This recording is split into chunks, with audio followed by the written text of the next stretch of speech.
तो Radhe Radhe, welcome back to my YouTube channel. तो कैसे हैं आप सब?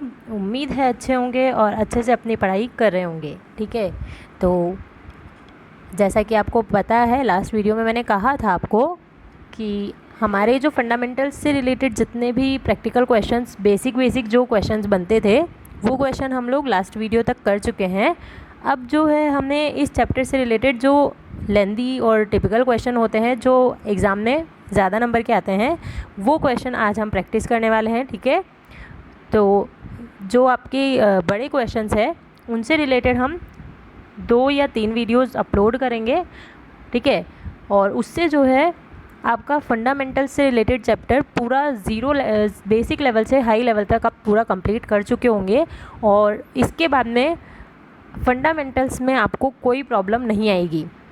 ठीक है, तो जितना भी आपका फंडामेंटल से रिलेटेड जो बनता है, आप पूरा कर लोगे। और आपको जैसे कंसेप्ट से रिलेटेड कोई भी प्रॉब्लम होती है, तो आप उसमें वीडियोस में जा कर के उसको एक बार रिवाइज कर सकते हो, और फिर उसके बाद में अपने क्वेश्चंस जो है प्रैक्टिस कर सकते हो। ठीक है ना, तो चलिए स्टार्ट करते हैं हम आज की वीडियो अपनी।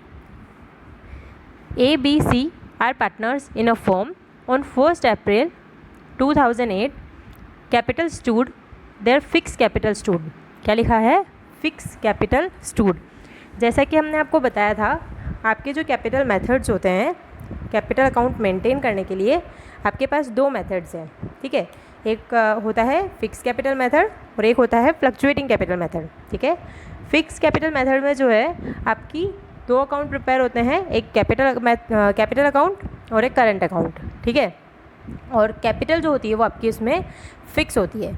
तो यहाँ बोल दिया गया है फिक्स कैपिटल, दैट मीन्स कि पार्टनर्स की जो कैपिटल है या फिर पार्टनरशिप फॉर्म में जो मेथड यूज़ किया गया है वो फिक्स मेथड यूज़ किया है। तो कैपिटल जो है वो फिक्स है, और जो बाकी के एडजस्टमेंट्स होंगे वो सब एडजस्टमेंट्स हम कहाँ करने वाले हैं? पार्टनर्स के करंट अकाउंट में। ठीक है, चलिए जी, तो फिक्स कैपिटल दिया हुआ है ABC का 50, 25 और 25। ABC का जो कैपिटल अमाउंट्स है 50, 25, 25 गिवन है आपको। As per the provisions of partnership deed, B was entitled for a salary of 5,000 per month per annum। B जो है उसको पर एनम यानी कि पूरे साल भर की सैलरी कितनी है B की? 5,000 रुपीज़। ठीक है, all the partners were entitled to interest on capital at the rate of 5% per annum. सारे पार्टनर्स को जो है 5% पर एनम से इंटरेस्ट ऑन कैपिटल आपको देना है। ठीक है, profits were to be share in the ratio of capital. Profits जो आपके होंगे, जो भी रिमेनिंग प्रॉफिट बचेगा, ठीक है, वो प्रॉफिट्स जो हैं आपको पार्टनर्स में उनके कैपिटल के रेशियो में डिस्ट्रीब्यूट करने हैं। ठीक है जी, तो कैपिटल का रेशियो कितना बनता है पार्टनर्स का? 50, 25 और 25, यही है। अगर हम इसको रेशियो में कन्वर्ट करेंगे तो 2:1:1, यानी कि क्या मैं बोल सकती हूँ कि पार्टनर्स का जो PSR है वो कितना हो गया? 2:1:1। आई होप ये चीज़ तो समझ में आ गई होगी आपको। तो 3 एडजस्टमेंट्स करने हैं हमें। B को जो है सैलरी देनी है 5,000 पर एनम से, यानी कि B की सैलरी है 5,000। A और C को सैलरी गिवन है क्या? नहीं जी, A और C की सैलरी के बारे में हमारे पास कोई इन्फॉर्मेशन नहीं है। तो इसका मतलब है कि A और C को सैलरी नहीं दी होगी, सिर्फ B को सैलरी दी गई होगी। ठीक है, तो B को सैलरी देनी है 5,000 पर एनम से। सारे पार्टनर्स को इंटरेस्ट ऑन कैपिटल देना है आपको 5% पर एनम से। ठीक है, और जो रिमेनिंग प्रॉफिट्स बचेंगे, एडजस्टमेंट्स सारे करने के बाद में जो प्रॉफिट्स रिमेनिंग रहेगा, उसको आपको कैपिटल के रेशियो में पार्टनर्स में बांटना है। तो कैपिटल का रेशियो हमने निकाल लिया 2:1:1। आई होप यहाँ तक तो कोई दिक्कत नहीं होगी आपको क्वेश्चन में। आगे बोला है net profit for the year ended 31 मार्च 2009 33,000। हाँ जी, क्या बोला है? Net profit for the year ended 31 March 2009 33,000 rupees. 31 मार्च 2009 के जो प्रॉफिट्स हैं आपको गिवन है 33,000 रुपये। 31 मार्च 2010, 31 मार्च 2010 के प्रॉफिट्स गिवन है आपको 45,000 रुपीज़। 2 ईयर्स के आपको प्रॉफिट्स गिवन है, दैट मीन्स हमको जो है 2 सालों का एडजस्टमेंट करना होगा, क्योंकि हमको जो है ओपनिंग कैपिटल गिवन है 1 अप्रैल 2008 की। ठीक है ना, आपको कैपिटल कब की गिवन है? 1 अप्रैल 2008, और आपको इसी ईयर के यानी कि 31 मार्च 2009 का प्रॉफिट गिवन है और 31 मार्च 2010 के प्रॉफिट्स गिवन है, यानी कि आपको जो है 2 सालों के एडजस्टमेंट्स करने हैं। ठीक है, आगे बोला है was divided equally without providing for about terms. हाँ जी, हमें क्या बोला है कि हमने क्या किया, एडजस्टमेंट तो कर दिए। हमने क्या किया है, 2009 में 33,000 का प्रॉफिट हुआ, 2010 में मतलब 8, 9 और 9, 10 में हमको हुआ 45,000 का प्रॉफिट। ठीक है, 2 ईयर्स के प्रॉफिट गिवन है। 1 अप्रैल 2008 से 31 मार्च 2009 का जो प्रॉफिट है वो है 33,000 रुपीज़। 1 अप्रैल 2009 से 31 मार्च 2010 का प्रॉफिट है 45,000। ठीक है, ये प्रॉफिट्स जो है हमने पार्टनर्स में, पार्टनर्स कौन, ए बी सी, इन तीनों में 1:1:1 में डिस्ट्रीब्यूट कर दिया। क्या किया हमने, ये जो प्रॉफिट्स है ये 1:1:1 में हमने डिस्ट्रीब्यूट कर दिए। जबकि अभी हमने लास्ट पॉइंट पढ़ा था कि ये जो प्रॉफिट्स होने वाले थे वो प्रॉफिट किस रेशियो में बांटने थे, कैपिटल के रेशियो में, यानी कि 2:1:1 में। तो क्या हमने प्रॉफिट्स गलत नहीं बांट दिए क्या? हाँ जी, प्रॉफिट्स 1:1 में नहीं बटने चाहिए थे, हमने बांट दिया, तो हमने ये गलती कर दी। ठीक है, अब आपको यही गलती को सुधारना है और ये एडजस्टमेंट जो है अपने ऊपर की जो भी टर्म्स है, यानी कि ये सारे टर्म्स, बी की सैलरी, इंटरेस्ट ऑन कैपिटल और प्रॉफिट्स को 2:1:1 में बांटना है। ये सब करने की बजाय हमने ये सब चीज़ें नहीं करी और डायरेक्ट प्रॉफिट डिस्ट्रीब्यूट कर दिया 1:1:1 में, जो हमने गलती करी है। ठीक है, आपको एडजस्टमेंट एंट्री पास करनी है, मतलब सिंगल एंट्री एडजस्टमेंट वाला क्वेश्चन हो गया ये, यस और नो।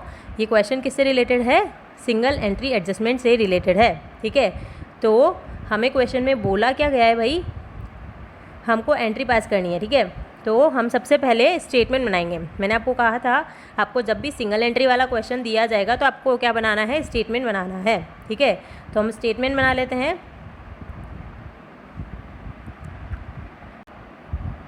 किसका कर देते हैं, हमने जो एडजस्टमेंट गलत कर दिया है, गलत क्या किया हमने, आपको ध्यान होगा, प्रॉफिट्स हमने 1:1:1 में बांट दिए थे, यस और नो, बांटे थे ना।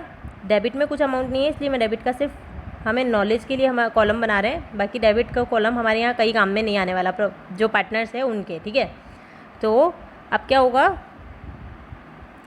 प्रॉफिट्स 2009 और 2010 दोनों ईयर्स के प्रॉफिट थे, यस और नो।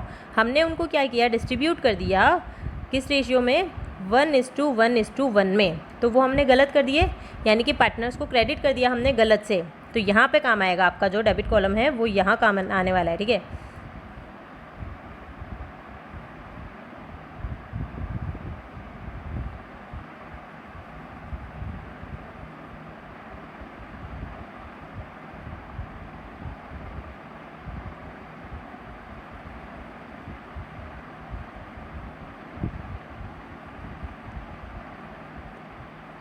हमारा डेबिट कॉलम यहाँ काम आएगा। प्रॉफिट्स जो हमने 33,000 के हुए थे, कितने के प्रॉफिट्स थे, 33,000 के। हमने क्या किया, 33,000 के प्रॉफिट को डिस्ट्रीब्यूट कर दिया 1:1:1 में, यानी कि हमने क्या किया होगा, 11,000 और 11,000 हमने क्रेडिट किया होगा पार्टनर्स को। जबकि क्या हमको करना था क्या, नहीं जी, हमको ये करना नहीं था, तो हमने ये गलत कर दिया। तो इसीलिए मैं इस प्रॉफिट को वापस से डेबिट कर दूंगी। आती है इतनी बात समझ में। फिर उसके बाद में था 45,000 का प्रॉफिट हुआ था 2010 में, जो हमने 1:1:1 में डिस्ट्रीब्यूट कर दिया। तो हमने ये भी गलती कर दी, तो इसको भी वापस से 15,000, 15,000 और 15,000 क्या कर दिया हमने, ये कर दिया हमने DR, क्या कर दिया, डेबिट कर दिया इनको वापस। क्यों किया डेबिट, क्योंकि हमने इनको गलत क्रेडिट कर दिया था। क्लियर है यहाँ तक, ये हो गई प्रॉफिट्स की बात। ठीक है, अब हमको क्या करना है, सैलरी का एडजस्टमेंट। सैलरी किसको दी, 5,000 CR ओनली बी को। प्रॉफिट्स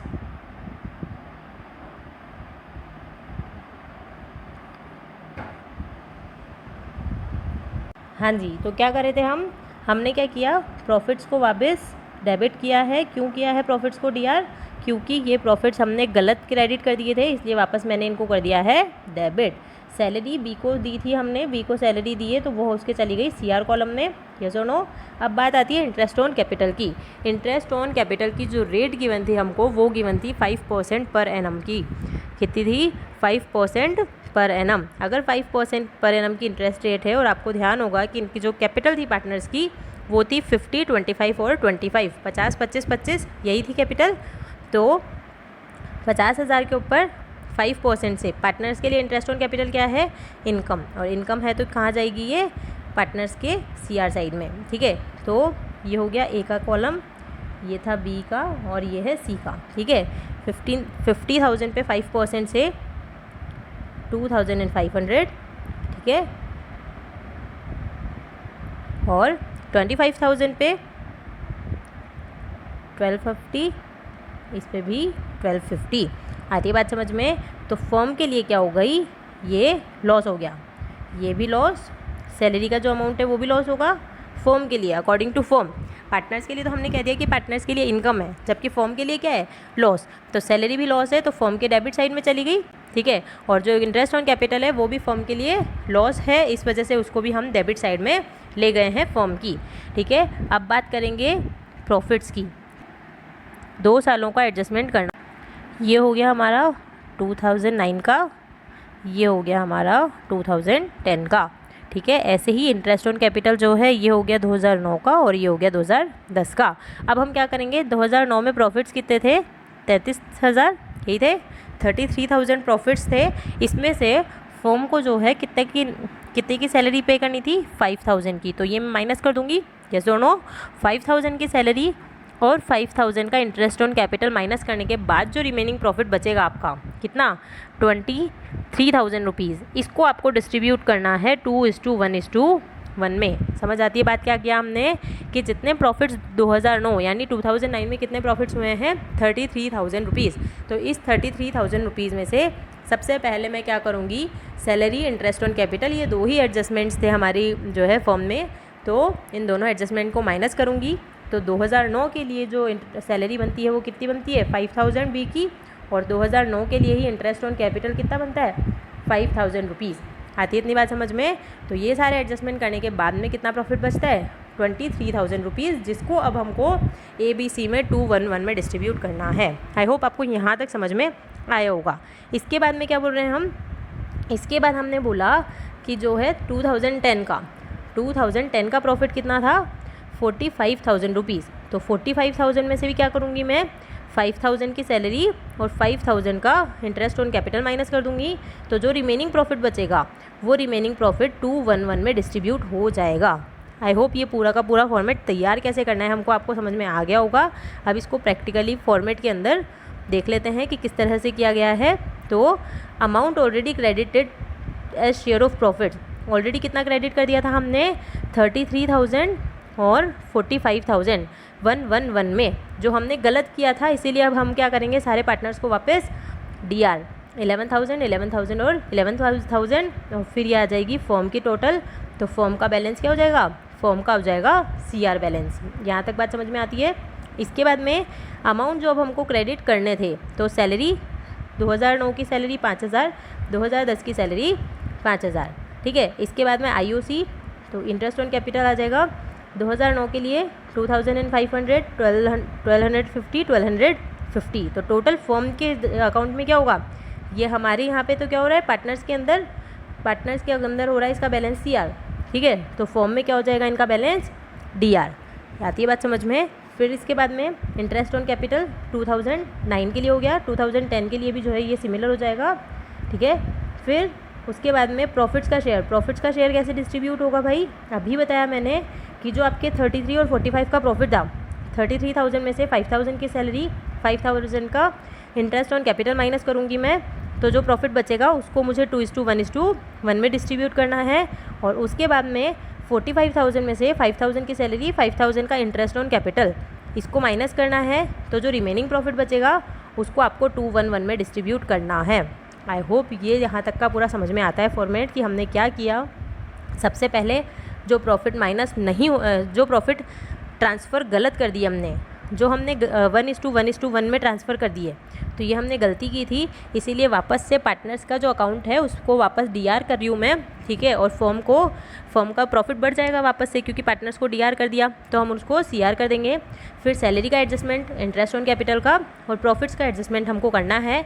तो जो प्रॉफिट्स हमारे थे 33,000 और 45,000, उसमें सैलरी और इंटरेस्ट ऑन कैपिटल का एडजस्टमेंट नहीं हुआ है, तो पहले इन दोनों को मैं एडजस्ट करूँगी।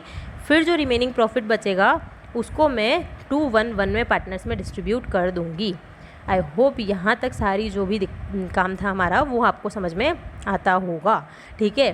तो अब क्या होगा कि हमने पार्टनर्स को DR किया और पार्टनर्स को यहाँ पर CR किया। तो जो बैलेंस बचेगा, जो बैलेंस होगा आपका, हम चेक करेंगे कि कौन सा बैलेंस CR है, कौन सा बैलेंस DR, मतलब कौन सा हमने ज़्यादा CR करना है और कौन सा हमें DR करना है। तो 26,000 हमने डेबिट किए और 34,000 क्रेडिट, यानी कि और क्रेडिट मुझे करना है। ये क्या चीज़ है, ये गलत की थी जो, और ये क्या है, ये जो सही करना है हमें वो। तो हमको डिफरेंस कितना और डालना होगा, तो 8,000 का क्रेडिट जो है हमको और एक्स्ट्रा करना होगा ए को। यस और नो। बी का क्या है, बी का अमाउंट है 26,000, जो हमने गलत कर दिया था। करना कितना था 27, तो डिफरेंस कितना है 1,000, यानी कि 1,000 से मुझे उसको और क्रेडिट करना है। ऐसे ही सी का जो बैलेंस है 26 से क्रेडिट हो गया था, जो गलती हो गई थी हमसे। अब हमने चेक किया कि हमको करना कितना था 17,000, यानी कि पूरे 9,000 का जो है ओमिशन, हमने जो एरर कर दिया, तो वापस हम 9,000 से सी को डेबिट कर देंगे। तो एंट्री क्या हो जाएगी, सी का कैपिटल अकाउंट DR 2A और 2B 9,000, 8,000 और 1,000। आई होप आपको ये पूरा का पूरा जो फॉर्मेट है वो समझ में आ गया होगा कि हमने इस क्वेश्चन में एक्चुअल में क्या किया है। तो एंट्री हो गई आपकी सी का current account, 2A current account, 2B current account, 9,000, 8,000 and 1,000। ये था, होने में बिल्कुल ईजी था, बस क्योंकि ये थोड़ा सा नया था, इसके अंदर हमको जो प्रॉफिट्स हैं हमें गलत डिस्ट्रीब्यूट कर दिए, तो हमें सही करना है ये सब, तो इसीलिए थोड़ा सा लेंदी लग रहा था, वरना होने में वो का वही एडजस्टमेंट है। ठीक है, आई होप ये समझ में आ गया होगा आपको। तो चलिए हम अपने नेक्स्ट क्वेश्चन की तरफ चलते हैं। चलिए जी, नेक्स्ट क्वेश्चन हमारा क्या बोल रहा है, X and Y are partners, as per the terms of agreement interest is allowed on capitals at the rate of 8% per annum. ठीक है जी, दो पार्टनर्स है, IOC आपको गिवन है 8%, इंटरेस्ट ऑन ड्राइंग दिया हुआ है आपको 10%, interest on capital 8%, interest on drawing 10%। ठीक है, 8 और 10। एक्स ने जो है 20,000 per month at the end of each month withdraw किया है। एक्स ने अमाउंट विड्रॉ किया है, कितना किया है विड्रॉ, तो एक्स ने विड्रॉ किया है 20,000 per month at the end of each month, हर महीने के एंड में 20,000 रुपये विड्रॉ किए हैं। तो आपको याद होगा कि अगर कोई रेगुलर इंटरवल पे जो है विड्रॉ कर रहा है, तो हम एवरेज पीरियड की कैलकुलेशन करते हैं। और एवरेज पीरियड की कैलकुलेशन कैसे करते हैं, time left after first drawing, time left after first drawing plus time left after last drawing. क्या करते हैं हम कैलकुलेशन करते हैं एवरेज पीरियड की। वो एवरेज पीरियड कैसे कैलकुलेट होता है, तो time left after first drawing plus time left after last drawing, ठीक है, डिवाइडेड बाय 2। ठीक है, तो इस तरह से हम जो है एवरेज पीरियड की कैलकुलेशन करते हैं हमारी। और मैंने आपको ये भी बताया था कि अगर हर महीने के एंड में विड्रॉ किया जाएगा, तो आप याद रख लीजिएगा वो 5.5 मंथ्स ही होता है। ये आता कैसे है भाई, तो अगर मान लो हर मंथ के एंड में अगर हम विड्रॉ कर रहे हैं, तो क्या मैं ये बोल सकती हूँ कि हमने 30 अप्रैल, 31 मई, 30 जून इस तरह से अमाउंट विड्रॉ किया होगा, यस और नो। तो अगर मैंने 31 अप्रैल को विड्रॉ किया है, मान लो फर्स्ट ड्राइंग मेरी कब हुई होगी 30 अप्रैल को, फर्स्ट ड्राइंग मेरी कब हुई होगी 30 अप्रैल को। तो फर्स्ट ड्राइंग के बाद कितना टाइम बच जाता है हमारे पास 11 मंथ्स। और लास्ट ड्राइंग हमने कब की होगी 31 मार्च को। तो उसके बाद में कोई टाइम बचता है क्या बच्चों, नहीं, उसके बाद कोई टाइम रिमेनिंग नहीं रहता है। तो अगर इसको एवरेज करूँगी मैं, तो आंसर क्या आएगा मेरे पास 5.5 मंथ्स। ये क्या आया है मेरे पास एवरेज पीरियड। आगे यहाँ तक बात समझ में, ठीक है जी। तो इंटरेस्ट ऑन ड्राइंग्स कैलकुलेट करने का फॉर्मूला क्या था, total amount of drawings into interest rate upon 100 into average period divided by 12। Yes और नो, हाँ जी। 20,000 पर मंथ विड्रॉ का पूरे साल भर में कितना किया होगा 2,40,000 rupees. Interest on capital, interest on drawing कितना है हमारा 10%, तो 10/100 कर सकती हूँ मैं। एवरेज पीरियड कितना आया मेरे पास 5.5 डिवाइडेड बाय 12। आई होप ये पूरा समझ में आया होगा। कैलकुलेशन अगर इसकी हम करेंगे, तो इंटरेस्ट ऑन ड्राइंग बन जाएगा हमारा 11,000 रुपये। ये किसका इंटरेस्ट ऑन ड्राइंग बना है, एक्स का। एक्स की ड्राइंग पे इंटरेस्ट की कैलकुलेशन हो गई 11,000 रुपये।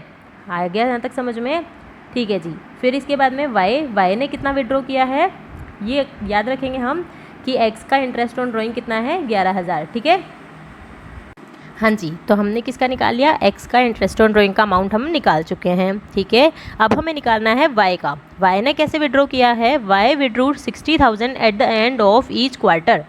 वाई ने जो है हर क्वार्टर के एंड में 60,000 निकाले हैं। किस में निकाले, हर क्वार्टर के एंड में। एक क्वार्टर में कितने मंथ्स होते हैं बच्चे, एक क्वार्टर में होते हैं आपके 3 मंथ्स। एक क्वार्टर में कितने मंथ्स होते हैं, एक क्वार्टर में होते हैं 3 मंथ्स। ठीक है, तो अगर एक क्वार्टर में 3 मंथ होंगे तो पूरे ईयर के अंदर कितने क्वार्टर हो गए आपके, 4 क्वार्टर्स। यस और नो, अगर एक क्वार्टर में 3 मंथ्स होते हैं, 3 मंथ्स मतलब अप्रैल मई जून जुलाई अगस्त सितंबर अक्टूबर नवंबर दिसंबर और जनवरी फरवरी मार्च। तो इस तरह से मैं क्या बोल सकती हूँ कि अगर एक क्वार्टर में 3 मंथ्स होते हैं तो पूरे साल भर में आपके पास 4 क्वार्टर हो जाएंगे। आती है बात समझ में। अगर बोला है कि हर क्वार्टर के एंड में कितना विड्रॉ किया है, 60,000। तो सबसे पहले तो मैं करती हूँ एवरेज पीरियड की कैलकुलेशन। ठीक है, एवरेज पीरियड क्या बोलता है, time left after first drawing. End of quarter किया है यानी कि ये तो बचेगा ही नहीं। तो फर्स्ट ड्राइंग के बाद कितना टाइम बचेगा, 9 मंथ्स। यस और नो, फर्स्ट ड्राइंग के बाद कितना टाइम बचेगा हमारे पास में, 9 मंथ्स। ठीक है, और लास्ट ड्राइंग कब होगी हमारी, लास्ट ड्राइंग होगी हमारी लास्ट डेट को। तो उसके बाद में कोई टाइम जो है रिमेनिंग नहीं रहेगा। कैसे कैलकुलेट किया मैंने, फर्स्ट क्वार्टर का एंड का मतलब क्या होगा, फर्स्ट क्वार्टर यानी कि अप्रैल मई और जून। यस और नो, तो फर्स्ट क्वार्टर का एंड यानी कि 30 जून को मैंने विड्रॉ किया होगा। आती है बात समझ में। तो जुलाई अगस्त सितंबर अक्टूबर नवंबर दिसंबर जनवरी फरवरी मार्च, कितने मंथ रिमेनिंग रह गए, 9 मंथ्स। यस और नो, और लास्ट ड्राइंग कब करेगा वो, लास्ट क्वार्टर के एंड में, यही होगा ना। तो लास्ट क्वार्टर का एंड यानी कि 31 मार्च। तो इसके बाद में कोई जो है टाइम रिमेनिंग रहा क्या, नहीं जी। तो क्या बोल सकती हूँ मैं, 9 + 0 / 2। तो यानी कि वाई के केस में एवरेज पीरियड कितना निकल के आ गया हमारे पास, 4.5 मंथ्स। ओके, ठीक है। अब हम करेंगे इसके ऊपर कैलकुलेशन, किसकी, इंटरेस्ट ऑन ड्राइंग की। किसकी कैलकुलेशन करेंगे हम, इंटरेस्ट ऑन ड्राइंग की। तो कैसे करेंगे, टोटल ड्राइंग्स कितनी है उसकी, 60,000 एक क्वार्टर में किए हैं। तो 4 क्वार्टर्स में कितने हो जाएंगे, 2,40,000 का जो है टोटल ड्राइंग्स हुआ होगा। ठीक है, इंटरेस्ट ऑन ड्राइंग कैसे निकलेगा, 10/100 इंटू इसका जो एवरेज पीरियड है वो है 4.5 / 12। इसकी जब आप कैलकुलेशन करोगे तो अमाउंट इंटरेस्ट ऑन ड्राइंग बन जाएगा वाई का 9,000 रुपीज़। आती है बात समझ में यहाँ तक, यस और नो। तो क्या मैं ये बोल सकती हूँ कि एक्स का इंटरेस्ट ऑन ड्राइंग तो बन गया 11,000 और वाई का इंटरेस्ट ऑन ड्राइंग बन गया 9,000। यहाँ तक सबको क्लियर होती है बात, ठीक है जी। तो हमने क्या कैलकुलेशन करी है इस क्वेश्चन में अभी तक, इंटरेस्ट ऑन ड्राइंग की। अब हम ये देख लेते हैं कि एक्चुअल में इस क्वेश्चन में निकालना क्या है। ठीक है, हमें क्या क्या गिवन था, हमें गिवन है इंटरेस्ट ऑन कैपिटल की rate 8% per annum, interest on drawing की रेट जो अब हमें रिक्वायर्ड नहीं है क्योंकि हमने तो कैलकुलेशन कर भी ली। ठीक है ना, 11,000 एक्स की और 9,000 वाई की। एक्स ने टोटल 20,000 रुपीज़ पर मंथ से विड्रॉ किया है, वाई ने 60,000 at the end of each quarter withdraw किया है। You are required to fill up the missing figures in the following account. Following account में मिसिंग अमाउंट जो है वो आपको बतानी है। आती बात समझ में, चलिए जी देख लेते हैं क्या बोला है। आपको प्रॉफिट गिवन नहीं है, नेट प्रॉफिट का अमाउंट आपको नहीं दिया, क्वेश्चन मार्क लगा रखा है। इंटरेस्ट ऑन ड्राइंग भी आपको नहीं दिया, लेकिन क्या हमने कैलकुलेट कर लिया या नहीं, हाँ जी हमने तो ये कैलकुलेट कर लिया है। ठीक है ना, हमने क्या कैलकुलेट किया है, हमको प्रॉफिट गिवन नहीं है। इंटरेस्ट ऑन ड्राइंग हमारा 11,000 तो आया एक्स का और 9,000 आया था वाई का। ये सब क्लियर होता है, ठीक है जी। अब interest on capital, interest on capital का आपको अमाउंट टोटल दिया हुआ है और एक्स का दिया हुआ है।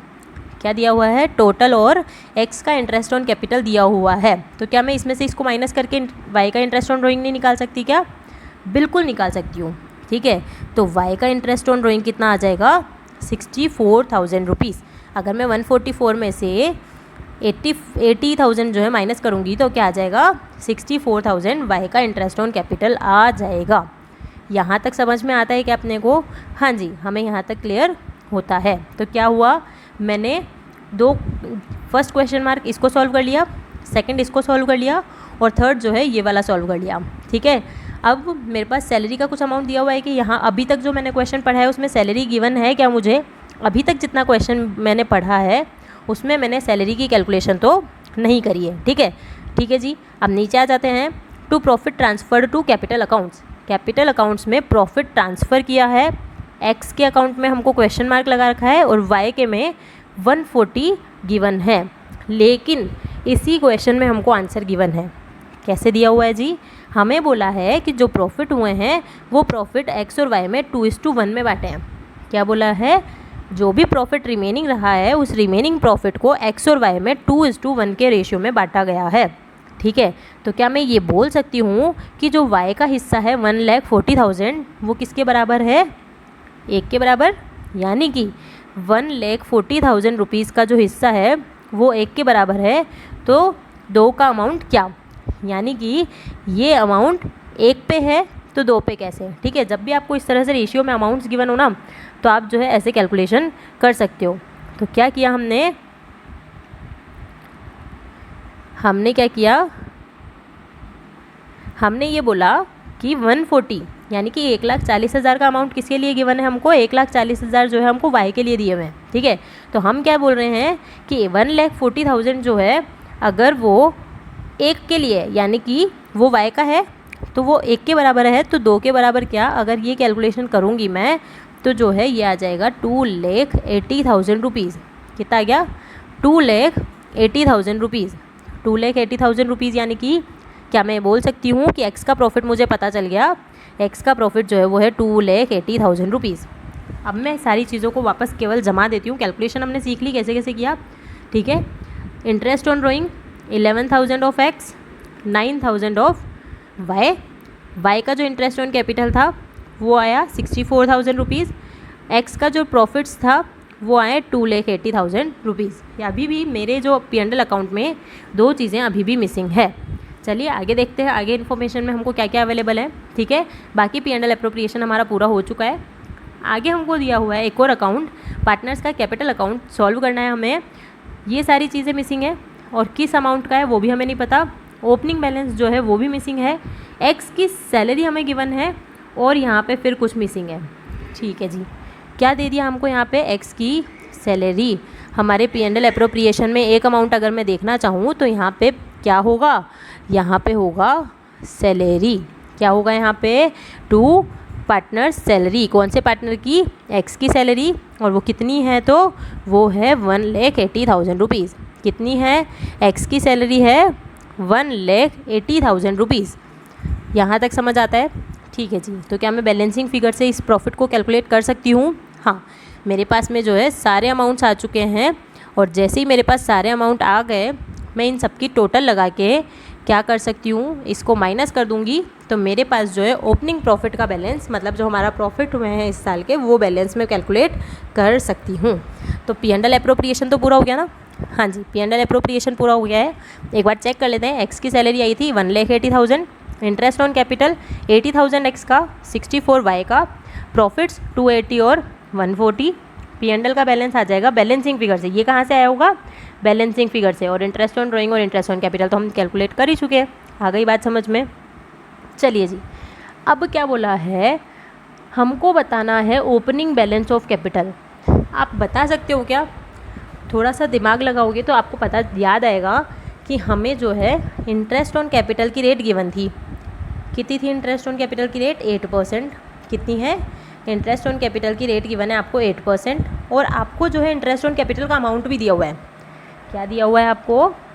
हमें गिवन है इंटरेस्ट ऑन कैपिटल का अमाउंट 80,000 और 64,000, है ना? और ये किस रेट से निकला होगा? 8% की रेट से। कैसे निकला होगा ये? 8% की रेट से। तो इससे मैं कैपिटल का अमाउंट निकाल सकती हूँ। कैसे निकालूंगी? कि ये जो 80,000 का इंटरेस्ट है ये 8% पे है, ठीक है? तो 100 अमाउंट हमारे को निकालना है, यानी कि कैपिटल का अमाउंट हमको निकालना है, ठीक है? तो अगर इसकी कैलकुलेशन करूँगी मैं तो ओपनिंग कैपिटल आ गई मेरी 1 lakh rupees, 10 lakh rupees, sorry कितनी? 10 लाख रुपीज़। 80,000 का जो इंटरेस्ट है वो 8% से है, तो 100 की कैलकुलेशन कैसे करेंगे हम? तो ओपनिंग कैपिटल आ जाएगी हमारी 10 लाख रुपीज़। किसकी आई है? एक्स की। एक्स की कैपिटल कितनी आ गई हमारे पास में? 10 लाख रुपीज़। आती है बात समझ में? तो एक्स का ओपनिंग बैलेंस में दे दूंगी 10 लाख, ठीक है? अब हम निकालेंगे वाई की। तो वाई के लिए हम क्या करेंगे? 64,000 का जो इंटरेस्ट है वो 8 पे है, तो 100 पे क्या, तो ये क्या आ जाएगा 8 लाख रुपीज़। कितना आ जाएगा इसका अमाउंट 8 लाख रुपीज़। 8 लाख रुपये आ जाएगा। तो हम यहाँ बोल सकते हैं कि ये क्या है by balance BD। Opening balance है कितना कितना 10 लाख और 8 लाख। यहाँ तक समझ आती है सारी बात। उम्मीद है ये आपको क्लियर हो गया होगा। यानी कि पार्टनर्स का जो कैपिटल अकाउंट है उसमें भी हमने एक कैलकुलेशन तो कर ली, ठीक है, कोई दिक्कत नहीं है इसमें। हाँ जी, अब क्या करेंगे, इसके बाद में सैलरी का एडजस्टमेंट हमने कर दिया। हम किन किन चीज़ों का एडजस्टमेंट करना है हमें, सैलरी का एडजस्टमेंट हो गया। अब किसका एडजस्टमेंट करूँ मैं, इंटरेस्ट ऑन कैपिटल का। तो ये जो थर्ड कॉलम होगा ये जो है हमारा किसका होगा, इंटरेस्ट ऑन कैपिटल का। यानी कि एक्स के कॉलम में 80,000 और वाई के कॉलम में 64,000 का अमाउंट किसका आएगा, इंटरेस्ट ऑन कैपिटल का।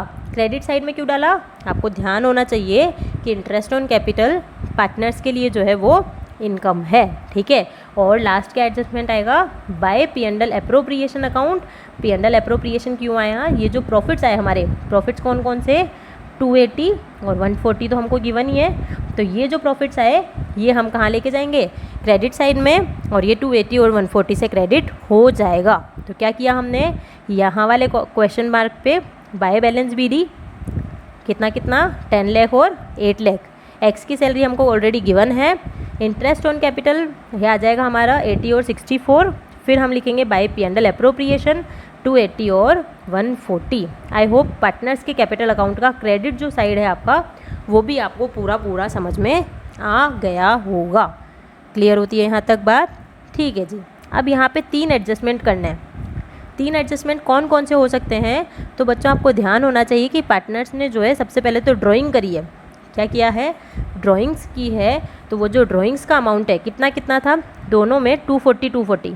दोनों पार्टनर्स ने कितना विड्रॉ किया था, 240 और 240। एक पार्टनर ने तो 20 हज़ार रुपये हर मंथ किए थे, ठीक है, और 20,000 किए हैं, तो वो 12 महीने के हिसाब से 240 हो जाता है। और एक पार्टनर ने 60,000 पर क्वार्टर किए थे, तो उस अकॉर्डिंग 240 उसका टोटल ड्राइंग्स हो जाएगा।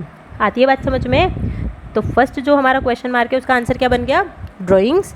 सेकंड जो क्वेश्चन मार्क है उसका आंसर क्या बनेगा, interest on drawing. Second question mark का आंसर क्या बनेगा, इंटरेस्ट ऑन ड्राइंग, जो 11,000 और 9,000 हमने कैलकुलेट किया था। आती है यहाँ तक बात समझ में।